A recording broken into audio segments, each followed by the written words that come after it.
गौरांग जी, राधे राधे। राधे राधे महाराज जी। महाराज जी, आपके जीवन में पूज्य उड़िया बाबा जी महाराज की जीवनी और वाणी जी का विशेष योगदान रहा है। गुरुदेव क्षमा करना, पूज्य बाबा की जीवनी और उनकी लीलाओं को समझना अत्यंत कठिन है। महाराज जी, आपके मन में एक वो है कि बाबा की जीवनी को आपके श्रीमुख से सत्संग में सुना तो जिज्ञासा हुई कि आपने कहा कि जब भगवत साक्षात्कार हो जाता है तो मनुष्य की सारी इच्छाएं, कामनाएं और प्रश्न खत्म हो जाते हैं। पर पूज्य उड़िया बाबा को सर्वप्रथम माँ कामाख्या जी की, फिर काशी में माँ अन्नपूर्णा, फिर वशिष्ठ जी, फिर माँ दुर्गा जी के साक्षात दर्शन हुए। उसके बाद भी बाबा को आत्मबोध नहीं हुआ, बल्कि और आत्मबोध की चाह बढ़ने लगी। इतनी बार साक्षात्कार होने के बाद भी उनकी आत्मबोध की चाह क्यों खत्म नहीं हुई? और जब अंत में बाबा ने उन्होंने माँ को तत्व रूप से नहीं साक्षात्कार किया, कामाख्या को कामाख्या माँ के रूप में कामना पूर्ति के लिए। आप उस समय देखिए ना।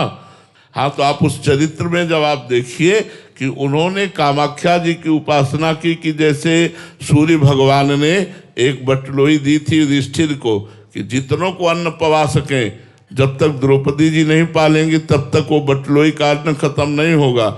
ऐसे मैं कामाख्या की आराधना करके कुछ प्राप्त करूं कि मैं संसार का दुख मिटा सकूं। बाबा का पहले का नाम आर्तत्राण था।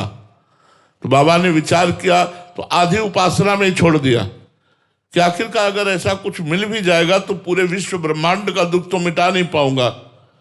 उत्तम जिज्ञासा होने के कारण उससे भी विरति हुई। कई अनुष्ठान लिए लेकिन उन सबसे विरति हुई। फिर संन्यास ले लिया।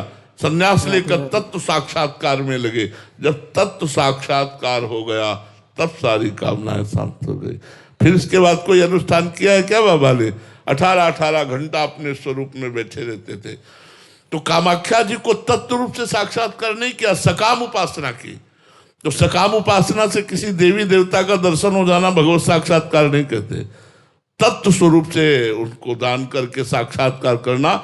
जैसे श्री रामकृष्ण परमहंस जी ने काली माता को तत्व रूप से साक्षात्कार किया कि परम तत्व है, यही कृष्ण है, यही राम है, यही सब कुछ है। तो बोलो फिर और कोई उपासना की क्या?